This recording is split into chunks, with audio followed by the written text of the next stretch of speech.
Hey everyone, guess what? I just bought a new car. I'm really excited. I'm really jazzed over this car. Let me give you a look around. This is a 2025 Nissan Kicks SR. It's got all the technology, all the bells and whistles, and I'm very happy to have it. I think I got a good deal on the car, at least the best deal I could find in my city at this time. So I want to talk to you. If you're in the market for a new car, before you go to a dealership, especially if you're a female going solo. And I'm going to give you my 5 top tips for buying a new car. So let me see you inside. I'll see you inside, and we'll talk about it. Wow, sorry, you didn't really get to see much of that car, did you? Well, it's still pretty hot here in Las Vegas, and even at this time of night in your garage, it's pretty hot. So I kind of wanted to get out of there ASAP. But what I want to talk about today is going into a dealership as a solo woman. And I use the word solo because I don't think saying single is so politically correct anymore. Anyhow, but about the car, I'll be featuring it in a review after I've had a few days to learn how to use all the features.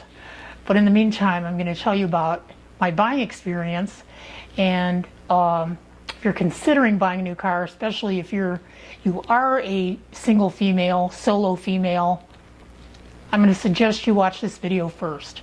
I'll give you my 5 tips for getting prepared, putting yourself in a power position, negotiating with the salesperson, knowing when to walk away, and knowing when to say sold. So let's just jump right into it. Number 1, getting prepared.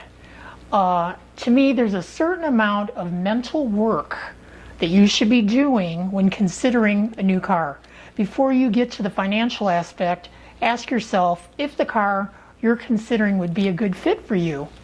What chapter of your life are you in? If this is your first car, I'd say you have a tremendous amount of options. If you're buying your retirement car, you may want to look at your mobility going forward. For instance, is it easy to get in and out of? Does it have all the safety features you need? Or are you wasting money on fluff?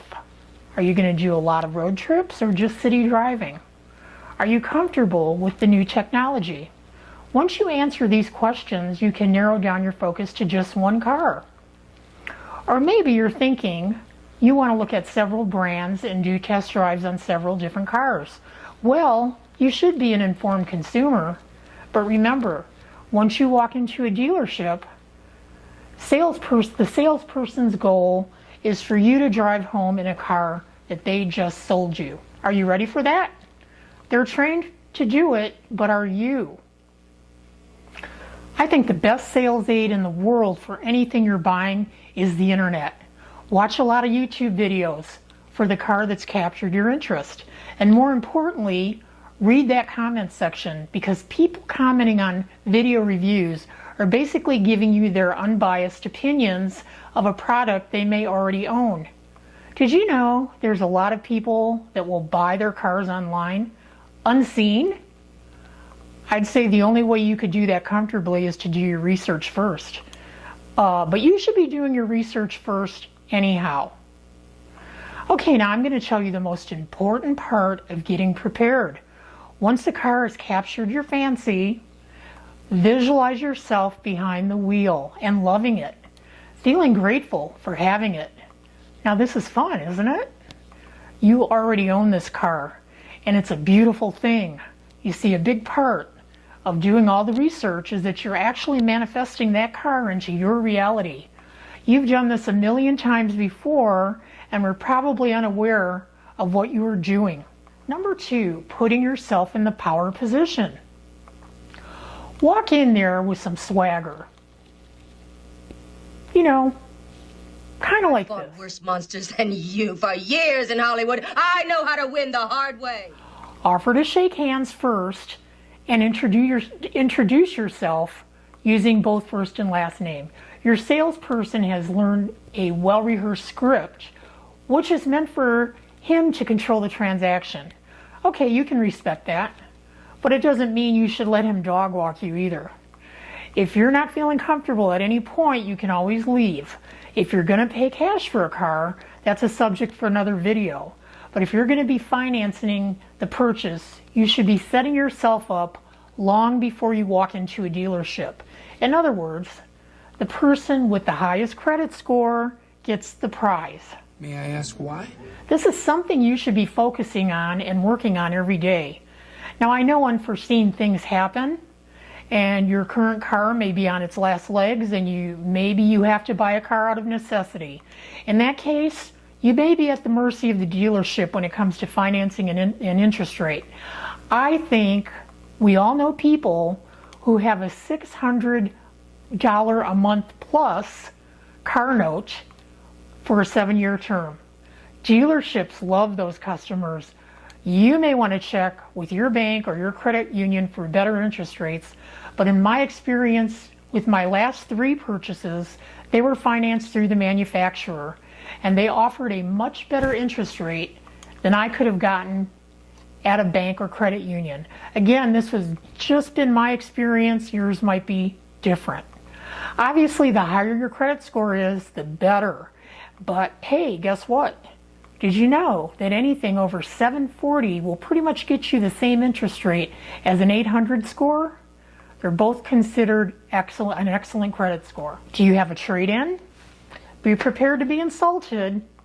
I just told you, I think you're ridiculous. You can sell your car privately. I'd say that's the way to go. If that's just inconvenient or out of the question, here's an example of what you'll be offered. $500 to $1,000 for a car they're going to turn around and sell for $8,000 or $9,000. That's just a fact of life. Well, they are there to make money, aren't they? Okay, the next thing I'm going to tell you is there's no shame in taking someone with you when you go to buy your car. Someone you trust. If you're buying your first car, take your dad, or your brother, or your boyfriend, or your husband, or your uncle. Even if you're buying your retirement car. I know you're seeing a common thread here. You're seeing a pattern, aren't you? And I hate to even go there, but a woman buying a car alone is easy prey for a seasoned salesperson. It makes me sick to even say that. But again, I'll say they've been trained for it. I bought more than one car alone, and they saw me coming. They sensed my emotional involvement, my intoxication with the new car smell, and the fact that they had me sitting in their showroom for 5 hours, breaking me down. It's no accident that it takes all day to buy a car. They planned it that way.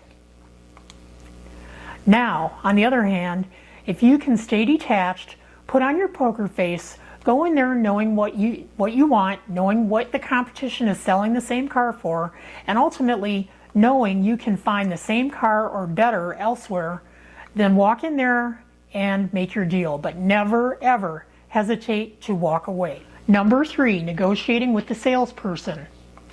I know a little bit about negotiating because I used to be a Teamster, and I served on about 3 different bargaining committees. So I kind of know a little bit about the game. But what a game it is that they play. They already know how low they're going to sell you the car for, but there's a whole psychological trip going on where the salesperson is making you feel like he's your friend and he's on your side. Well, he's not. He's going to make a profit off the deal. You're about to go through a series of price haggling with him, handing you numbers on a piece of paper and asking you to sign it as your offer for the car. He then will present it to his boss, who's sitting in the back room drinking a Coke or whatever, and he'll make you a counteroffer. Remember what I said about sitting in their showroom for 5 hours? This is how they do it. Right now your goal is the out-the-door price. Cross out his numbers, write in your numbers. If you've prepared and done your research, you know what their competitors are selling the exact car for. If this dealership is offering the lowest price you can find, offer $300 to $500 below MSRP or more. You can tell them it's your best and final offer, and this will get them to their bottom line instead of wasting everyone's time. Number 4, knowing when to walk away.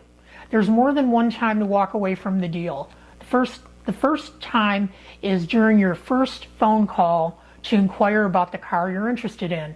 Is the person on the phone quoting you the advertised price or telling you something like this? Oh, that model is so popular we can't keep them in stock. In fact, the car you're calling about is out on a test drive right now. We've been selling those cars for $3,000 to $5,000 over MSRP, but I'll ask my boss if he'll sell it to you at MSRP. This actually happened to me, and I do believe it's fraudulent to advertise a price on the internet and then quote something different. This is where you should exit the phone call, just like I did. Your first interaction should be friendly, professional, and the same MSRP as advertised, not someone trying to blow smoke. As a result of that phone call, I bought the exact car from their competitor the next day at a very great price. Number 5, knowing when to say sold. So listen, at this point, you've been sitting there for about 5 hours and you're exhausted. They finally broke you. You're starving and tired and just want to get it over with. The car is calling your name. Let's get it on. God, I hope not. If so, you're buying under duress. You may have buyer's remorse. If, on the other hand, you've done what I've mentioned in steps 1 through 4, you're probably ready to pull the trigger. Remember, in a negotiation, both sides have to give a little. If you think for 1 minute you've gotten over on the dealer, I'm going to tell you to guess again. The dealer is going to make a profit even at the lowest negotiated price. You, on the other hand, have to walk out of there feeling like you got some nice bang for your buck. You know, with a new car, you're going to fall in love over and over again every time you drive it, and for at least the first month or so, you'll be like, yeah, look at me, that's right, I'm driving this, and I'm special. If you can walk out of there feeling like you got a fair deal, you won. Now, without further ado, I'm going to show you my official window sticker. And in the end, what we were able to do, we did get the car at the MSRP price minus $1,200, $1,300 off that desert protection package. So down to $699. Maybe you could do better, and I hope you can, but remember what I said about both sides giving a little in a negotiation. The MSRP on this trim with premium package was cheaper here than at any other dealer in town at the time I was looking. So in the end, I walked away happy. If you've recently bought a new car or one of these new 2025 Nissan Kicks models, chime into the comments and tell us about your deal and how you like your new car. I hope you've picked up some pointers today in making your car buying experience a win. I'd love it if you'd like this video and subscribe to my channel. Thanks for stopping by today. Now get in that car and go for a ride. And until next time, happy trails.